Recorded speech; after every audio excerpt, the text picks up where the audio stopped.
Olá!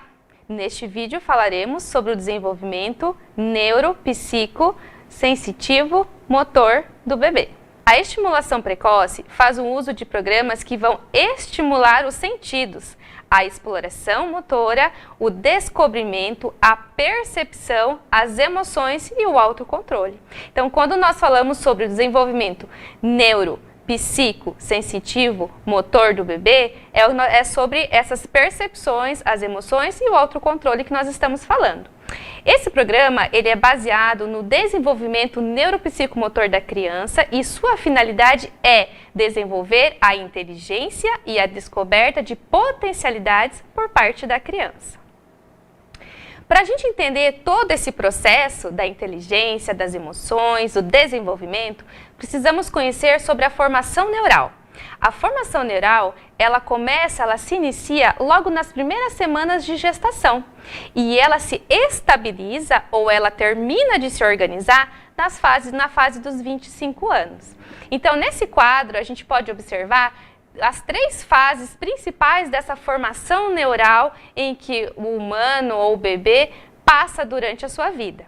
O primeiro quadro, nós vamos observar a formação neural, que é as sinapses. É quando elas começam a se encontrarem para fazer essa formação, essa organização. Até os 7 anos de idade, a gente chama que nós passamos por uma esponja, é a fase da esponja. É quando nós, o bebê, a criança, está captando tudo à sua volta. Percepção, parte sensitiva, audição, visão, fase oral, toque, motora e a parte das emoções. Até esses 7 anos, essa esponjinha capta tudo à sua volta. A partir disso, a gente começa a ter uma perca dessa quantidade e passa a ser mais específico. Nós passamos a ter uma especificidade. É quando essa esponja toda desordenada, como no quadrinho número 2, começa a ser mais lapidada. Então, começamos a ser mais organizados. No próximo slide, nós vamos observar bem certinho esse processo, que tem um quadrinho que vai mostrar essa fase que nós falamos sobre esses 3 quadros da organização. A organização neural, então, ela ocorre como? Primeiro, a diferenciação neuronal e a formação de padrões específicos de conexão, que vai da 2ª semana de gestação a 4 anos pós-natal. A parte da morte neuronal e a eliminação seletiva das sinapses vai de 2 a 16 anos, que é o nosso segundo quadro, onde tem a poda sináptica.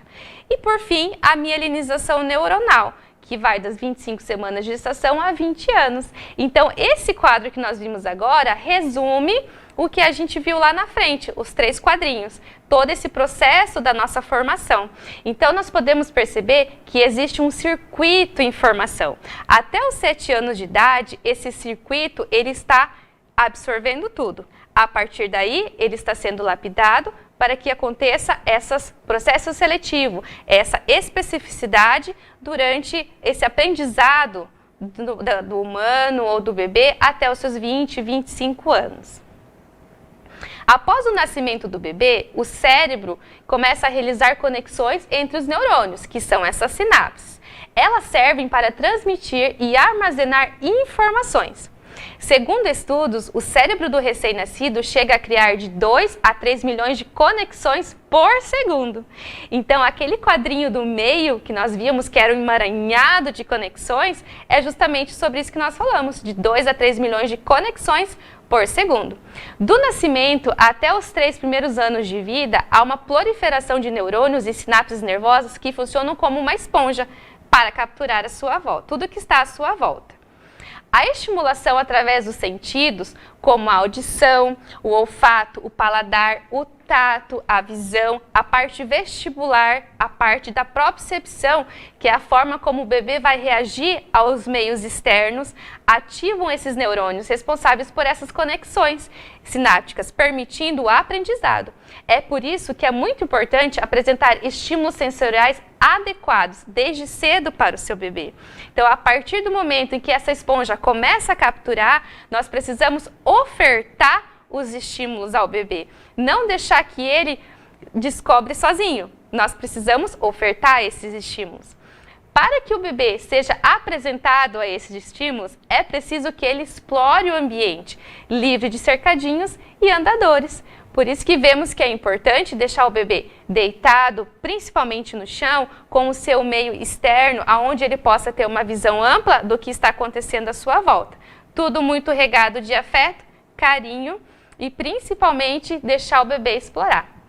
Precisamos ter um olhar de explorar esse potencial de estruturas extremamente complexas. Então, essa formação neural são estruturas extremamente complexas e nós precisamos ter esse olhar de explorar. Sim, temos a capacidade de explorar esse potencial. A relação nossa entre humanos e os animais é que nós humanos demoramos cerca de um ano e 3 meses para aprender a andar. Antes disso, precisamos passar por todo esse processo de percepções, de partes sensitivas. Já os animais, em contrapartida, a primeira coisa que eles fazem é caminhar, é correr. Então, eles precisam primeiro fazer isso para depois trabalhar outra parte sensitiva ou percepções. Nós já não. Nós precisamos ter todo esse processo de conhecimento, de exploração, para daí fazer a parte motora, então, do caminhar que a gente tanto espera. Ruídos constantes, estresse, isolamento social, experiências negativas associadas ao medo podem reduzir o aprendizado. Estudos mostram que o cérebro do bebê expostos a experiências negativas são de 20 a 30% menores comparado aos bebês que tiveram experiências positivas e um ambiente seguro e acolhedor. Por isso que nós colocamos dentro do desenvolvimento infantil a experiência também psíquica, de emoções, de acolhimento, não só a parte física. Obrigada e até o próximo vídeo.